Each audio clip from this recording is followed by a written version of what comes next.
Saudara-saudari yang terkasih, kita hidup tidak lepas dari saat dan kesempatan untuk memilih sesuatu. Memilih dari dua hal yang berbeda.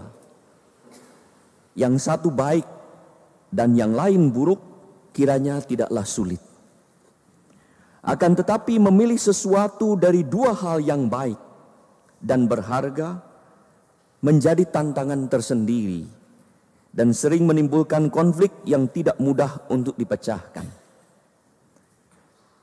Injil hari ini mengajak kita untuk memberi prioritas pada pilihan terbaik yang Tuhan kehendaki dari hal-hal baik dan bernilai yang mungkin kita miliki atau jalani. Hanya dengan cara itulah seorang dapat sungguh menjadi murid Tuhan. Ada sebuah ilustrasi kecil. Dikisahkan seorang penjaga mercusuar yang diberi tugas untuk menyalakan lampu mercusuar setiap malam dengan bekal minyak 1 drum untuk 1 bulan. Tetapi karena rasa belas kasih, ia membagikan minyak itu kepada seorang bapak yang merengek untuk lentera anaknya belajar.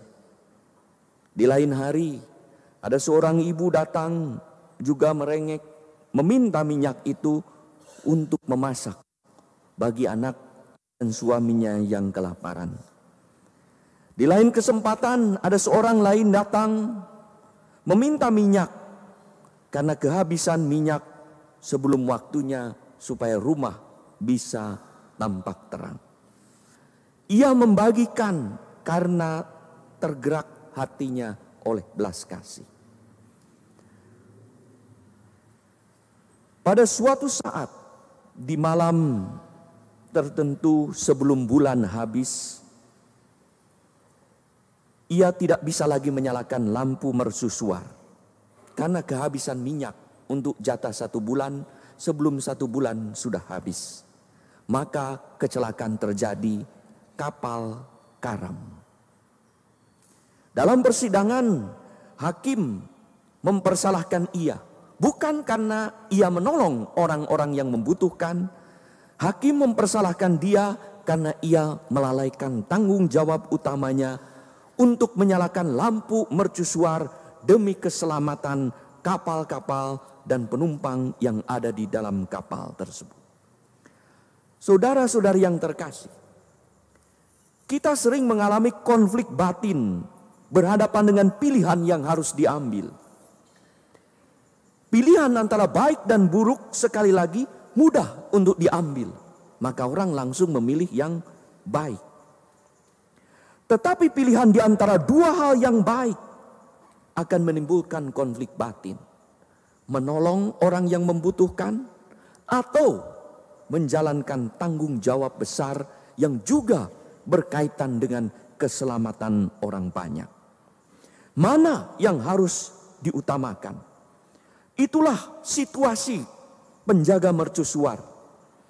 Ia harus berbelas kasih, tetapi ia juga harus menunaikan tugasnya yang paling penting. Yesus dalam Injil memanggil muridnya untuk mengikutinya secara total. Injil hari ini menampilkan konflik batin tersebut.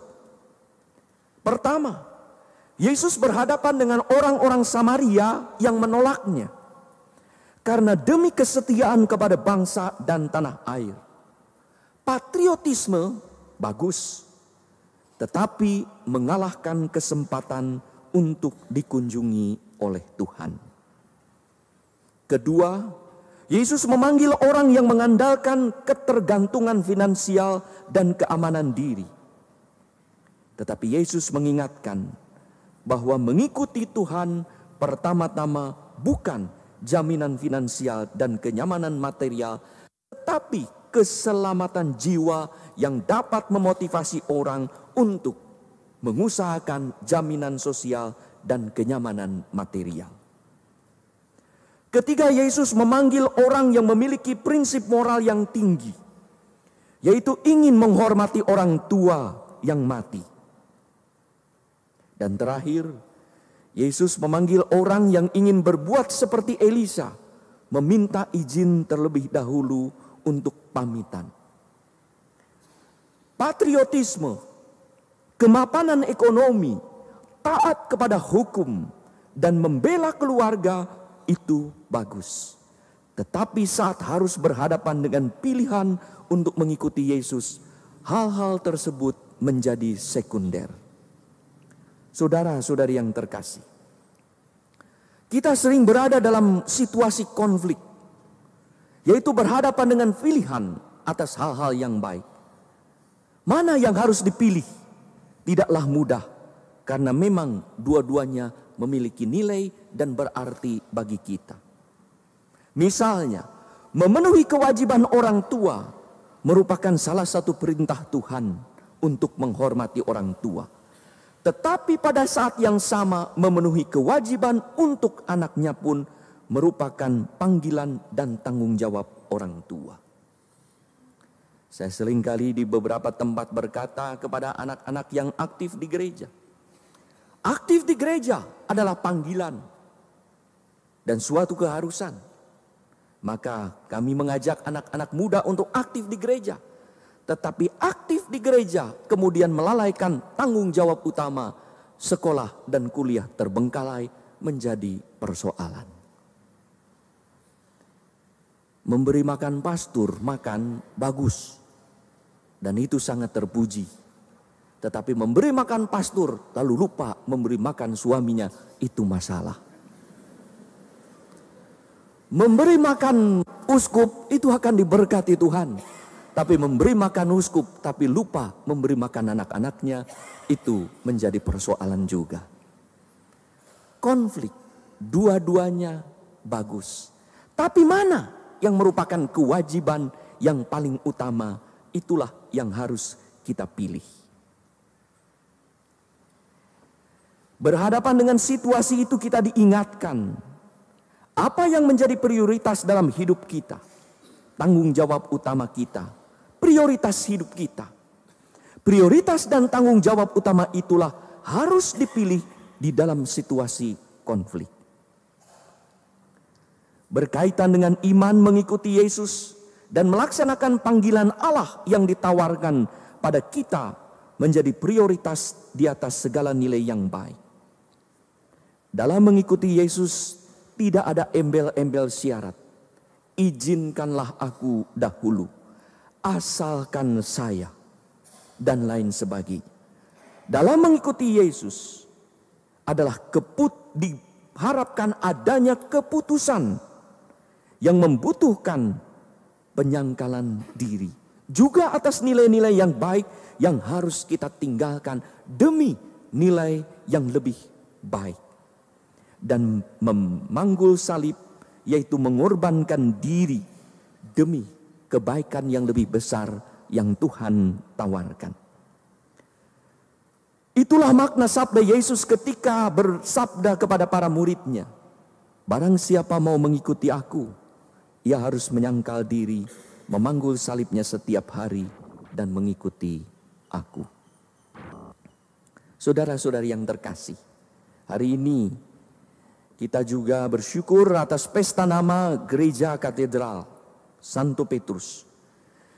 Kita diundang pada kesempatan ini untuk mengalami pertumbuhan iman dan pertobatan hati seperti yang dialami oleh Santo Petrus. Kita tahu, Petrus yang dulu keras, mau menghindari penderitaan. Ketika Yesus berkata putra manusia akan menderita, wafat, disalibkan dan bangkit, Petrus menarik Yesus ke pinggir dan berkata, Tuhan, sekali-kali jangan terjadi. Dan Petrus ditegur, enyahlah iblis. Karena memikirkan keselamatan sendiri, bukan kepentingan umat manusia dan kehendak Allah.